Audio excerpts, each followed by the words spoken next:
Nesses dias que ainda nos separam do tempo da Quaresma, a igreja nos coloca para ler e meditar o início do livro do Gênesis, que, para nós, é um texto muito significativo, mas que precisa ser bem compreendido. Segundo os estudiosos, o relato do livro do Gênesis, do capítulo 1 até o versículo 2, aliás, o versículo 4 do capítulo 2, a primeira parte do versículo, foi redigida, o relato foi redigido na volta do exílio da Babilônia. E é muito interessante que tenha sido assim, porque os povos antigos não tinham a mesma compreensão cosmológica que nós temos. Por exemplo, a ideia de mundo, para eles não era a mesma ideia que nós temos de mundo. Eles não sabiam do mundo. O mundo era o mundo deles. Era aquele lugar habitado, como nós chamamos, o ecúmeno. A palavra ecúmeno vem de uma palavra grega, oikos, ou seja, aquele lugar habitado, aquele lugar civilizado. E o que acontece? Quando eles vão para a Babilônia, Judá fica toda destruída, ocupada por inimigos, aquilo fica um lugar devastado. E já o primeiro versículo do livro do Gênesis diz: no princípio, do criar Deus o céu e a terra estava deserta e vazia, deserta e desolada. Trevas cobriam a face do abismo, e o Espírito de Deus pairava sobre as águas. Na mentalidade dos povos antigos, quando a terra era destruída, ela descia para as águas. As águas representam a destruição, o caos. Então Deus disse: haja luz. E ali surge uma pequena luz, e depois essa luz vai como que afastando as trevas, e aí você tem o dia e a noite que se separam. Então Deus levanta uma cúpula separando as águas. Eles achavam que havia uma cúpula sobre a qual estavam águas, porque agora está chovendo, por exemplo. Se cai a água do céu, é porque tem água lá em cima. Então eles imaginavam que havia uma cúpula. E aí Deus separa as águas de cima das águas de baixo. E aí ele junta as águas e aparece o solo enxuto. Ele chama terra, as águas ele chama mar. Então começa a brotar a vegetação. Depois ele faz os luzeiros, o sol, a lua, as estrelas. Depois ele faz com que as águas fervilhem de seres vivos, de peixes, répteis. E depois que as aves povoem o céu. E aí a terra começa a ser povoada por animais, por seres vivos, animais domésticos. Esse relato é o que nós chamamos de cosmogonia.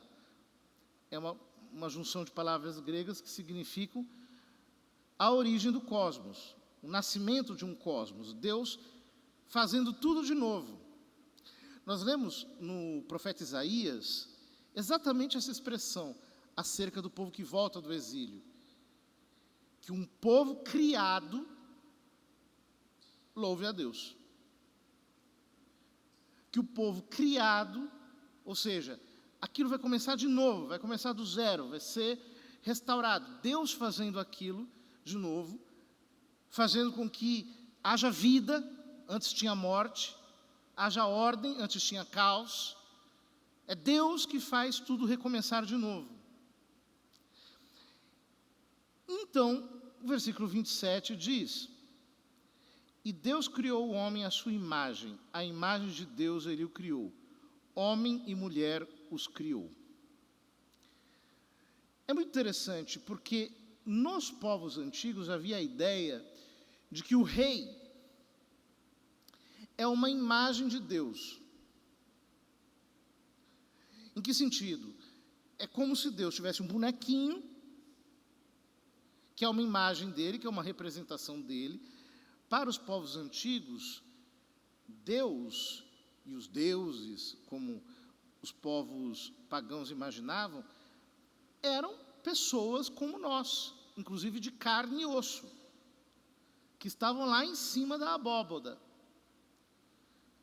E que de vez em quando nascia um semideus na terra, que era uma imagem, uma cópia, um double, daquele Deus que está lá no céu. Então o livro do Gênesis utiliza exatamente essa mesma expressão. E Deus os abençoou e disse ao homem e à mulher: sede fecundos, multiplicai-vos, enchei a terra, submetei-a, dominai. Ou seja, ele está falando de um rei. Esse homem é um homem que enche a terra, a submete, domina os mares, os pássaros, tudo. Eu vos entrego todas as plantas que dão sementes, todos os animais da terra. Tudo isso por alimento. É aqui que os veganos ficam um pouco desconsolados. E assim se fez. E Deus viu tudo quanto havia feito, e eis que era tudo muito bom. Então, vem o Shabat, o 7º dia, que é o dia da aliança, que é o dia do descanso, o dia em que o homem se volta para Deus para olhar a obra da criação e desfrutá-la com Ele, descansar com Deus através da vida espiritual. Ou seja, é um relato maravilhoso, lindo esse relato. Um relato que, historicamente, tem a ver com a recriação do povo em Judá, que, alegoricamente, é interpretado em função da criação do universo, e que contém uma mensagem de esperança maravilhosa. Deus é aquele que faz novas todas as coisas. Ele nos faz renascer. O caos, a desordem, a terra deserta, vazia, desolada, é a especialidade dele. O Espírito Santo paira sobre as águas da destruição, para refazer tudo de novo. Portanto, quando nós vemos a nossa vida desolada, destruída, mesmo assim nós não podemos perder a esperança, porque Ele faz todas as coisas aparecerem de acordo com a força da sua palavra. É pela sua palavra. Ele diz, e acontece. E nós não podemos nos esquecer nunca que há um repouso sabático para o povo de Deus, como diz o autor da carta aos Hebreus, no capítulo 4 do seu livro. E esse repouso sabático não é mais um dia para nós, porque a velha criação já passou, agora é o 8º dia que se inaugurou no dia em que o Senhor venceu a morte e que nos faz rejubilar de alegria, podendo construir tudo, concriar com Deus. Agora, nós cristãos somos chamados a ser cooperadores com a força da redenção, da obra de recriação do universo, para podermos voltar àquela maravilha de um descanso sabático, ou seja, olharmos todas as coisas e vermos que tudo é muito bom.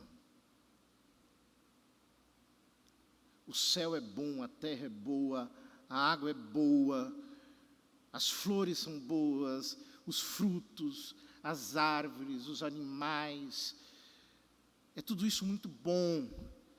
Tudo isso nós precisamos aprender a contemplar para enxergar por detrás de todas essas obras o seu divino artífice, que é o Deus Criador.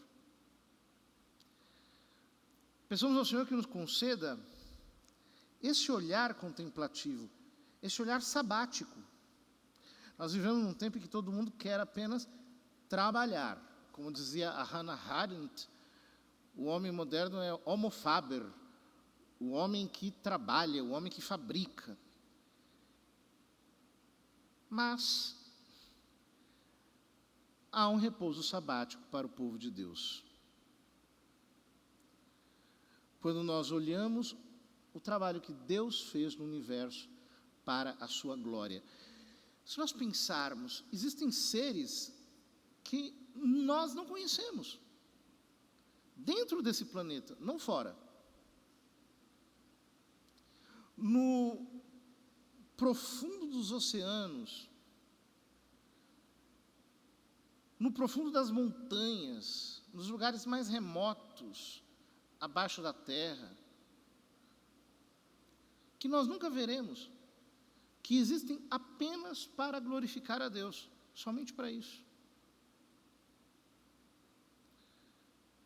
As Escrituras nos ensinam a discernir e a dar voz a este louvor cósmico. Os céus proclamam a glória do Senhor e o firmamento a obra de suas mãos. Que nós possamos dar voz a este louvor que sobe de todas as criaturas ao Senhor, olhando tudo a partir desse ângulo divino, maravilhoso e cheio de esperança. Deus sempre poderá recomeçar tudo do nada.